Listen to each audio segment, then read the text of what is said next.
الحمد لله حمدا كثيرا طيبا مباركا يليق بشأن ربنا. الحمد لله والصلاة والسلام على رسوله محمد وعلى آله وصحبه أجمعين. أعوذ بالله من الشيطان الرجيم. ألقي في جهنم كل كفار عنيد مناع للخير معتد مريب الذي جعل مع الله إلها آخر فألقياه في العذاب الشديد.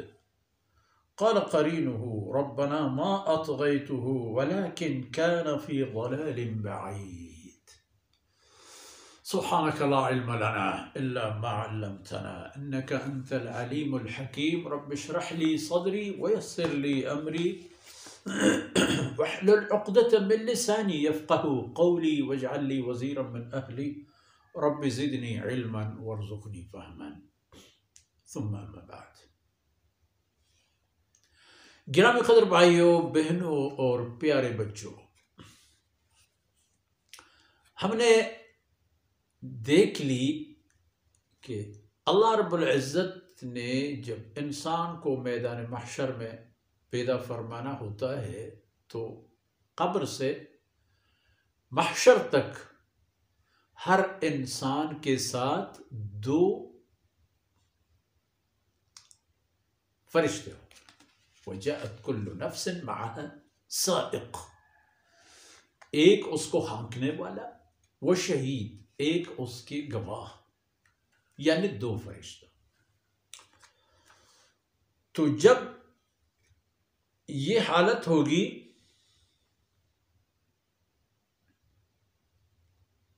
تو فرمایا جائے گا القیا فی جہنم، یہ دو فرشتے، ان دونوں سے کہا جائے جو اس کے ساتھ اسے اٹھا کے لائے تھے، ان سے فرمایا جائے گا، انہیں حکم ملے گا کہ القیا فی جہنم، اٹھا کے پھینک دو دوزخ میں کل کفار عنید، ہر منکر اور دشمنی رکھنے والے انسان کو جو اللہ کے احکامات کا منکر تو ہوا ہی مگر اس پر اس نے عداوت کا رستہ بھی اپنایا، نبی کا منکر ہوا اور دشمن بھی. اگر مشرکین مکہ اور صنادید قریش جو آپ صلی اللہ علیہ وسلم سے لڑتے تھے ان کی ذرا معمولی سی ایک تصویر دیکھ لیں. 40 سال تک کہا کرتے تھے کہ یہ آدمی الصادق والامین ہے. جب آپ صلی اللہ علیہ وسلم نے قرآن کی باتیں شروع کی تو کہا آپ کی بات جھوٹ ہے. اور قرآن کریم کا تو یہاں تک وضاحت بھی ہے کہ وہ آپ کو نہیں جھٹلاتے من حیث محمد، وہ اللہ کی باتوں کو جھٹلاتے ہیں کہ یہ بات اللہ کی نہیں ہے. نعوذ باللہ. یہاں تک کفار عنید، کفر کا رستہ چننے والا اور انتخاب کرنے والا، اور پھر اللہ کی دشمنی میں یہاں تک جانا کہ اپنے آپ کو اللہ کا دشمن بنا. کل کفار عنید. اور دنیا میں کیا زندگی گزار دی؟ مناع للخیر، ہر خیر سے منع کرنے والا، خود بھی اپنے آپ کو دور رکھا، جو قرآن کریم نے بتا دیا تھا ہم ینہون عنہ وینأون عنہ. یہ مشرکین کا ٹولہ لوگوں کو اللہ کی طرف آنے سے روکتے ہیں اور خود بھی اللہ کے راستے سے دور ہو جاتے ہیں، اللہ کے کلام سے دور ہو جاتے ہیں. تو فرمایا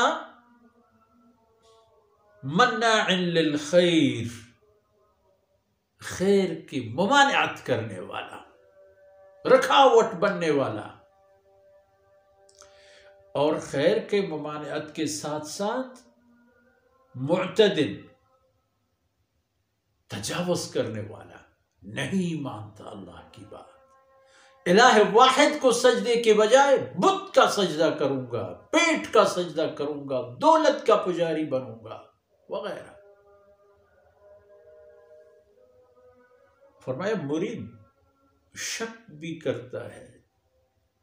یہ جو کہا جاتا ہے کہ آپ مرنے کے بعد دوبارہ زندہ ہو جائیں گے، کیسے ممکن ہے؟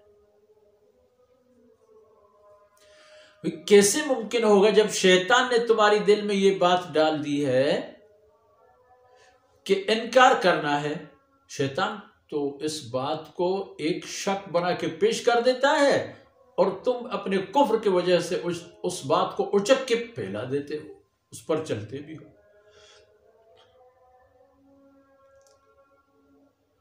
یہ وہی آدمی ہے یہ جو فرمایا نا القیا فی جہنم، پھینک دو دوزخ میں،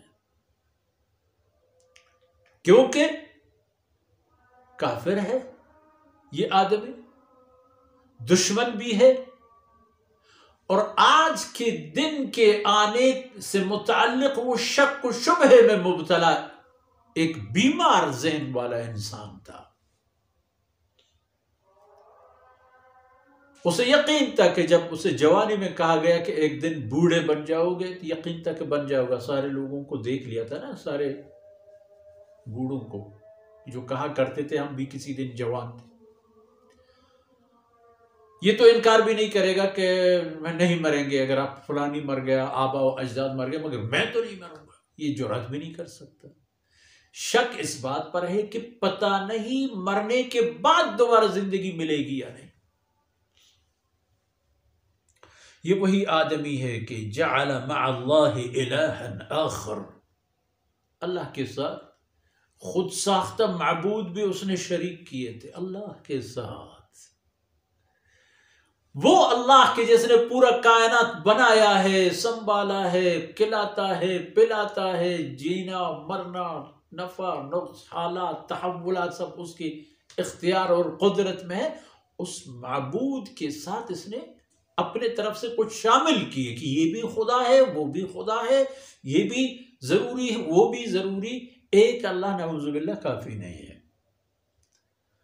فرمایا فَأَلْقَيَاهُ فِي الْعَذَابِ الشَّدِيدِ، اٹھا کے پھینک دو اس کو، فی العذاب الشدید، ایسی عذاب میں جس میں بہت شدت ہو، اور شدت بھی ایسی کہ وہ شدت اس سے کبھی ختم نہ ہو اور اس شدت کی احساس بھی کم نہ ہو۔ دنیا اور آخرت کا ایک فرق ہے ان کے درمیان، دنیا اور آخرت کا ایک فرق ہے۔ دنیا اور آخرت کا فرق یہ ہے کہ دنیا میں انسان کو جتنے بھی نعمتیں مل جائیں، کچھ عرصے کے بعد وہ اکتا کر ان نعمتوں کو ایک معمولی چیز سمجھ کر ان سے پھر وہ لطف اس کو حاصل نہیں ہوگا جو پہلے ہوتا ہے۔ نئی گاڑی لیتی ہے، فوراً بیٹھ گیا اور گھومنے پھرنے لگا، اس وقت کیفیت کچھ اور ہے، 3-4 مہینے کے بعد کیفیت کچھ اور ہوتی ہے۔ کوئی بھی مرغن قسم کی لذیذ ترین خوراک انسان کے سامنے دیں، اکتا جاتا ہے، جتنے سیر ہونے کی طرف جاتا ہے اس خوراک کی لذت بھی کم ہوتی جاتی ہے۔ یہاں کے مصائب بھی اسی طرح ہے، لیکن آخرت میں ایسا نہیں ہے۔ آخرت کی نعمتیں بھی ایسی کہ ہر لقمہ دوسرے سے زیادہ لذیذ، ہر لمحہ دوسرے لمحہ سے زیادہ خوشی سے بھرپور، ہر خوشی دوسری خوشی سے اتنی بڑی اور زیادہ کہ انسان کو پچھلی خوشیاں کچھ بھی نظر نہیں آتی۔ اور یہی نوعیت عذاب کا ہے کہ انسان پھر ایسے عذابوں میں مبتلا ہو جاتا ہے کہ ہر لمحہ اس کے لیے تباہ کن ہوتا ہے دوسرے لمحے کی بنسبت۔ تو فرماتے ہیں القیاہ فی العذاب الشدید۔ قال قرینہ ربنا ما اطغیتہ ولکن کان فی ضلال بعید۔ تو دنیا میں جو شیطان اس پر مسخر تھا وہ وہاں چیختا، نہیں یا اللہ میں نہیں تھا، میں نے کچھ نہیں کیا اس کے ساتھ، ما اطغیتہ، میں نے تو اس کو گمراہ نہیں کیا، ولیکن کان فی ضلال مبین، وہ تو خود کلم کلا گمراہی میں تھا، اور گمراہی اس کا اپنا انتخاب تھا، میرا اس میں کوئی عمل دخل اور قصور نہیں ہے۔ تو اگلی آیتوں میں انشاءاللہ یہ بات مزید وضاحت کے ساتھ آئے گی۔ اللہ رب العزت عمل کی توفیق سے نوازے اور دنیا اور آخرت کی خیر نصیب فرمائے۔ اللہ تعالیٰ دنیا اور آخرت کی ذلتوں سے ہمیں محفوظ فرمائے۔ وصلی اللہ علی نبینا محمد وعلی آلہ وصحبہ اجمعین۔